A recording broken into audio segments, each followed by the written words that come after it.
Okay, folks, so I just want to give you a wee overview of how you're going to use your language skills and the kind of activities to expect in any lesson, and in particular this lesson that we're going to do today. So at the heart of everything is the grammar, how a language is put together. So we start with that. It's their building blocks. It's how we go from one brick to a house, if you like. Okay, and then we start with, we have to have some language input, and that input can come from listening to each other or listening to another person, or it can also come from reading the language. So if you think about how you learned your own language, whether that be English or another one as your first language, then it was all about people speaking to you. And then eventually you would have seen the written word somewhere on signs, and then in books when you started school, okay? And that's input. You cannot produce language yourself unless you've heard it first. So we're going to have a real intense focus on these skills, listening and reading.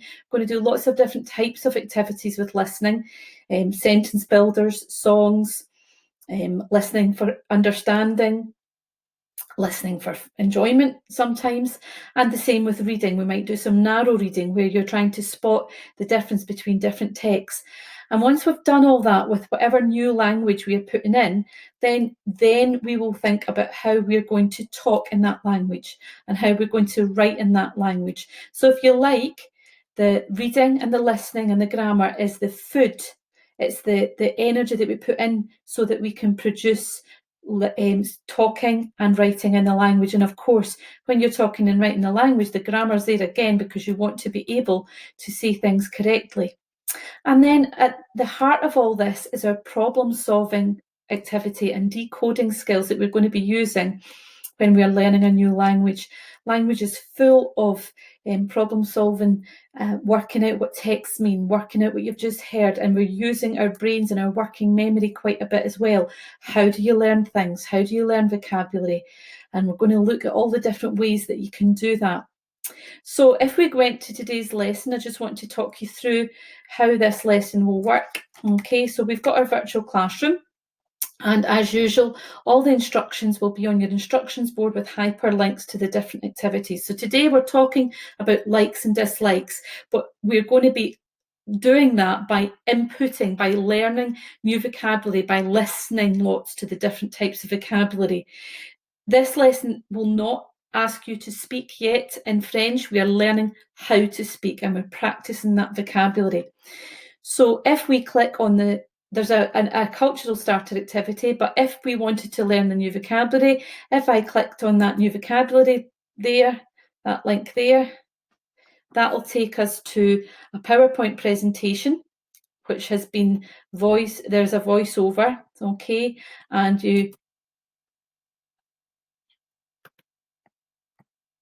I'm just going to stop that because I don't think you'll be able to hear the audio. So that'll let us hear the vocabulary. There will be repetition of the same phrases, okay? There's then a sort the nouns task, and if I open that up, it's a Word document, and it's asking you to look at words, and this is some reading really. It's asking you to look at the words and decide, can you work out what these words mean? Do they look like English words? That's what we call cognates. Just remember, if you're asked to sign into any of these links, then you do it with your Glow login. Okay, glow.sch.uk after your Glow name. So words I know and what they mean in English, and words you can guess. So if I give you an example, we've got le sport. That's words that you can guess because they're exactly English, but there might be other words there that are exactly the same. Now remember, if you're opening a document, could you please open in desktop app, and that will help you navigate your way through that task. So you're putting the words in French into the correct columns there. Okay, if I come out of that.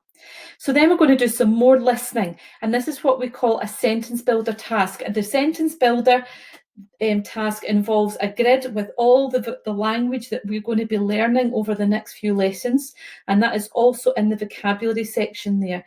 Okay, so if I go into video, there's a video lesson there. Again, you just click on that wee thing and that will take you through the listening. The beauty of having it on video compared to doing it as a live lesson is you can pause that video at any one time. And again, once you've done that, once you've practiced these words over and over, you may be able to produce that language yourself, but we're not there yet. So our end point is being able to say what we like and don't like, but we're doing that by listening to other people saying what they like and dislike. Okay, so I click the arrow and that takes me back, or it should take me back to that sentence, to our initial classroom. So I'll change that link so that it takes us back to that. Once you've practiced by listening and some reading, then there's a wee exit task to see how much you have understood. But before we do that, I just want to show you what I mean by sentence builders, because we will be using these quite a bit. So this is our sentence builder for the unit of work that we are on just now, mon autoportrait. And we've got our verbs here, so the likes and dislike. Likes, j'aime, j'adore, I like, I love. Je n'aime pas, je déteste, I don't like, I hate. Okay, I'm going to put the laser pointer on. And then we've got the different nouns, and you'll see they're colour coded, and that's because we're wanting to look at the gender of nouns. So all these nouns here, the le words, the red words, are masculine. The la words are feminine, so la capira, la danse, la musique, la violence, la technologie, la gymnastique, la poésie, la télé, la tectonique. La capira is a Spanish dance, and la tectonique is like dance music. Dance music. Then we've got words with vowels that begin with vowels, so L apostrophe, l'injustice, l'équitation, l'athlétisme. And then we've got our plurals, les animaux, animals, les chats, cats, araignées, spiders. Now, I'm not asking you to understand what all these words mean just now. I just need you to recognise the gender of the nouns there. Masculine, feminine, vowels, beginning with a vowel, so the gender is not evident there, and les is plural.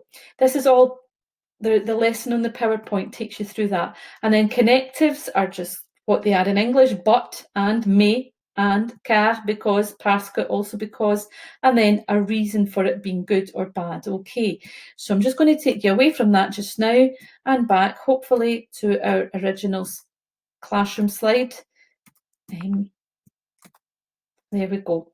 So once you've completed, you've done the new vocabulary PowerPoint, you've listened to the lesson online, you then sort the nouns, and then you do the sentence builder task. And to show your understanding of vocabulary, if you go to the exit task, either through the icon here or through the hyperlink there, that would be wonderful.